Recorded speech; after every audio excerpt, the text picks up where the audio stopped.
Hello guys, Lit here. So this is a build update and I supposed to make this yesterday, but I disconnect a lot, even until now, but today is a little bit better.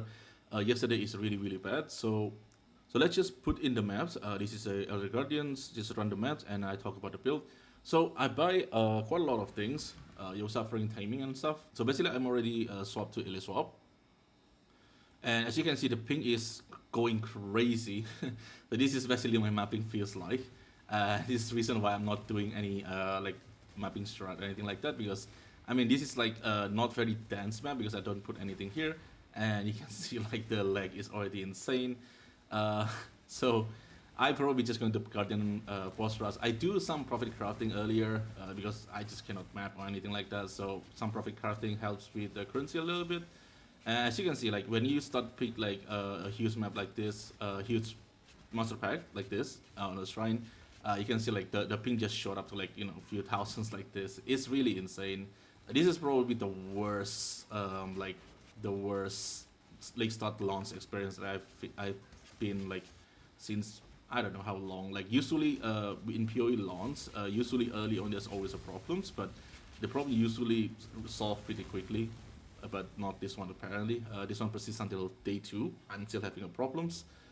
And this is a boss, and we have to wait for this guy to consume this guy, which is always the case for other guardians, which is a bit annoying, but there's nothing you can do about it. So, and I also make this weapon finally. So doing some recoms and get that weapon. So the damage getting a lot better after that weapons, because previously my weapon is pretty bad. So let's try this guy. I'm using volcanic fissure, so the damage is not going to be that great. And the reason why I'm using volcanic fissure instead of like tectonic slam is because volcanic fissure helps with the clearing a little bit. Not a little bit, a lot. Especially because I'm doing desertic play, so you don't want to run around like killing bunch of stuff, right? You want to rush to the boss, and Volcanic Fissure just helps you to do that, because Volcanic Fissure basically just go all over the place and kill as many monsters as I can, and that's end up being, and that ends up making me don't have to like, you know, hut too long or like chasing mod around too much. And there we go, the boss is dead. This is the additional one. You only get one, which is kind of sad. Usually I get like 2 or 3. So next, let's do the invitations. Usually for the map mod, monster able to avoid elemental element is a big no. That is going to disable the build. Everything else is just how strong you are. Like minus max stress early on like this is probably not a good idea. Penetration is the same, right? And monster life, something like that, you can do it, but I tend to try to avoid it if I can. 30% English life is fine, but the one that have like 70%, 90% maximum life, that is going to make the fight a lot longer. So the map mod is not super strict. And oh yeah, there's one mod that you probably don't want to have is player less accuracy rating, unless you can make sure that you have the accuracy rating still intact after that mod. And this is basically the fight, and usually if the lag is bad and I fail to kill this fast enough, and then I have to face 4 of them with the lag, that's usually when the invitation fail. It happens like 1 or 2 times, but luckily it's not too often. So at the very least we do that. So yeah, so basically this is the only thing that I can do to farm currency, because with invitation like this, we only have like 4 monsters, so at the very least, like there's not that much thing going on, so the lag is kind of minimalized a little bit, but I mean you can see it's still pretty laggy, and the character is not that squishy, but it's also like not like, you know, super tanky or anything like that. We have decent armor because of the Reliquarians, 79, 78 max res. Because of the brass dome, but I haven't take a max rest node, and now I'm lagging. And usually something like this happen, and I get disconnected, and I have to repeat it again.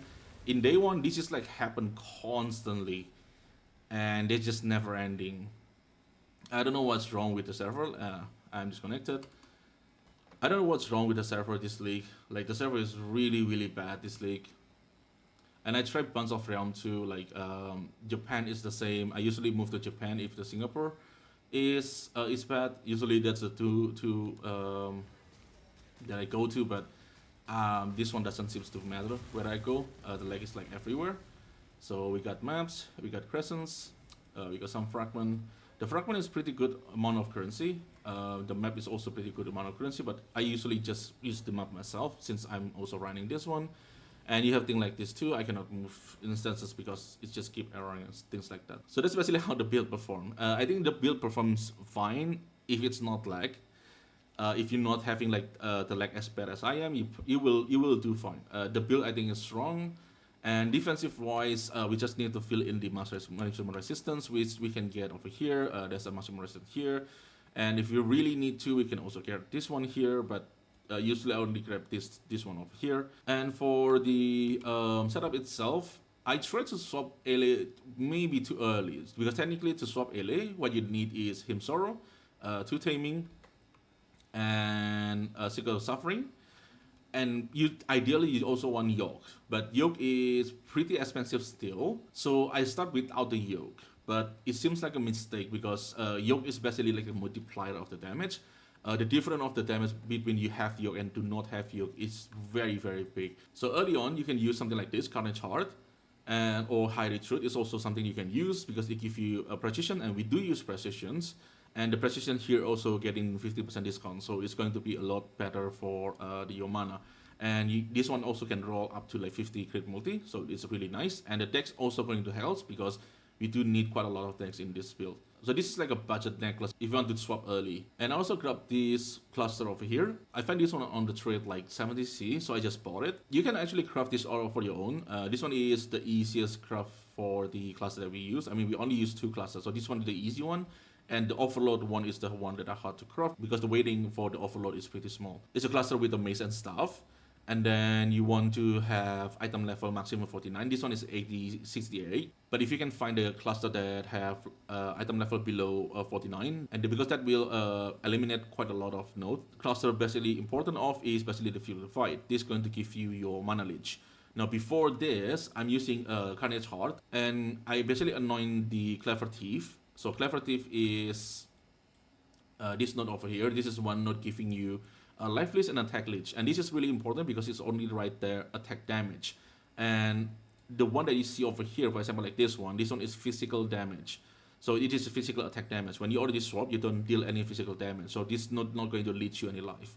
The same with also with this one. This one is physical attack damage. So the easy solution is just to anoint the Clever Thief. This is also pretty cheap anointment to use.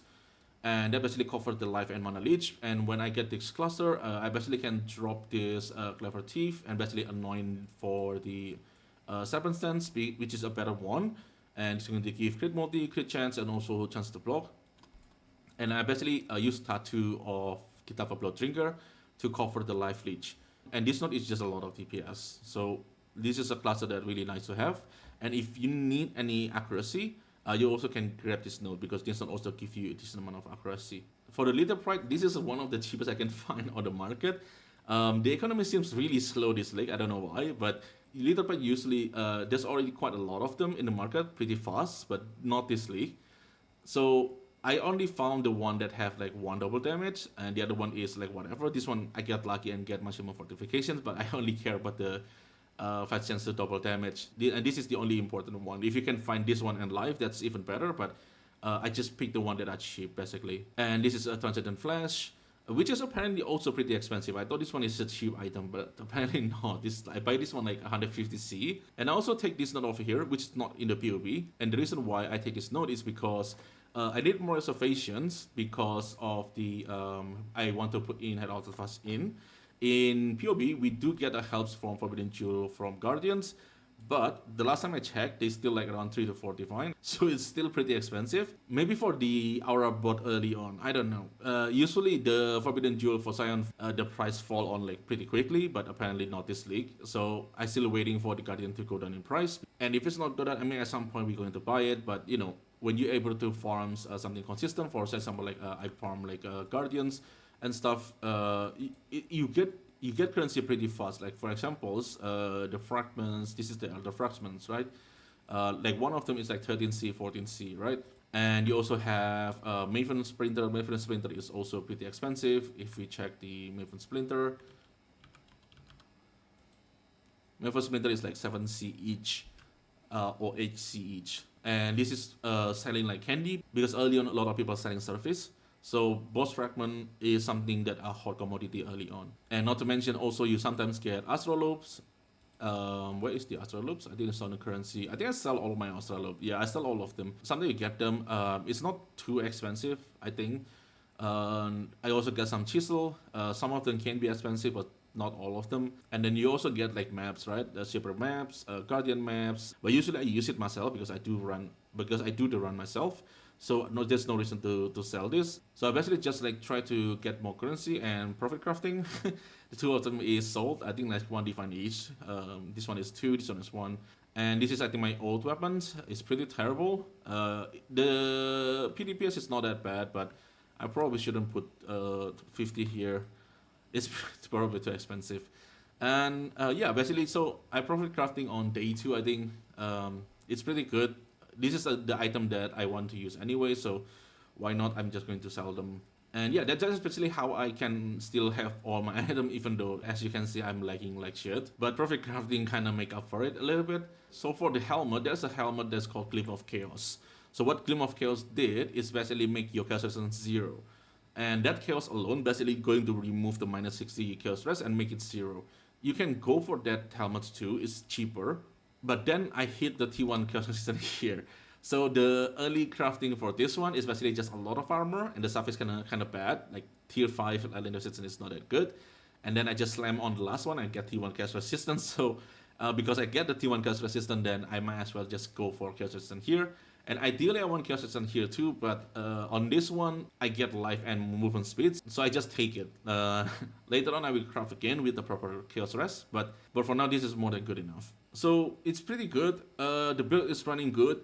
The only problem that I have is the lag, which just haven't been solved until today. And I'm currently at 91, and next level up probably just trying to get this max rest. And there's also a mastery for max rest here, +1 to all maximum random resistance when you reserve life and mana. And this is because I reserve my precisions using arrogance, and that's how I fit all my reservations. You can also take this 2 note if you need more reservations, but for now, this is basically fit. I have 60 mana left. This is more than enough. And oh yeah, one more thing. I do buy this one, which is pretty expensive. This is the new exceptional gem for Shockwave. I buy this one like 5 div. It's pretty good, and it really helps with the clearing part. It's basically like a small explosion, something like that. So it's a lot better than Shockwave. Definitely the damage too, and you can actually feel the difference. But because of the price, this is 5 divine. I don't know if it's something that you're going to price early on, and this is not going to show up on POB. In POB, I'm going to put like the normal Shockwave. And then another thing that's different is also this support gem over here on the general cry setup. I'm using as communicate. This one going to give me physical damage, extra fire and lightning. But this is actually a lower damage than melee physical damage. So this gem is giving more damage than excommunicate. But excommunicate give you debuff, which is excommunicate, and make the enemy cannot deal chaos damage. And this basically help us deal with the chaos damage. And on mapping, Forgotten Official going to hit everything basically. And the reason why we still need chaos resistance, because number one, I mean, as much as Forgotten Official is really great and hitting a lot of things, but maybe something is missing. That's number one. Number two, there's also a ground degen that also can damage you, and you cannot excommunicate them because you cannot hit the ground degen. And we have like plus 13 chaos resistance, which looks like pretty low. But on the Pantheon, there's this Pantheon over here, which is going to give you 40 chaos resistance against damage over time. So this basically help us a lot in terms of like degen. So I think that's all about it. That's basically what I do. Early on, I do farm some essences, like take some essence node over here and over here. I drop the essences because on T16 the essence can be pretty sketch, so it's a lot faster to just run to the boss, and it's a lot more profitable that way. And everything will be on the POB except for this one because the support gem doesn't exist. I will replace this with melee physical damage, but you can also use this one to basically help you with chaos damage. And as usual, if you guys have any questions, just leave in the comment below. I will try my best to answer it. And also let me know how is your league start experience looks like. Is this only me that having this lag, or everyone is lagging? Because as far as I know, a lot of people disconnected on day 1. I don't know about day 2, so I'm curious. Am I the only one still lagging, or this is still a problem like in the global skill? So yeah, and thank you everyone for watching. Really, really appreciate it. I will make another video for with high budget. I will start crafting stuff, so I'll make a video about that. I will see you on the next one.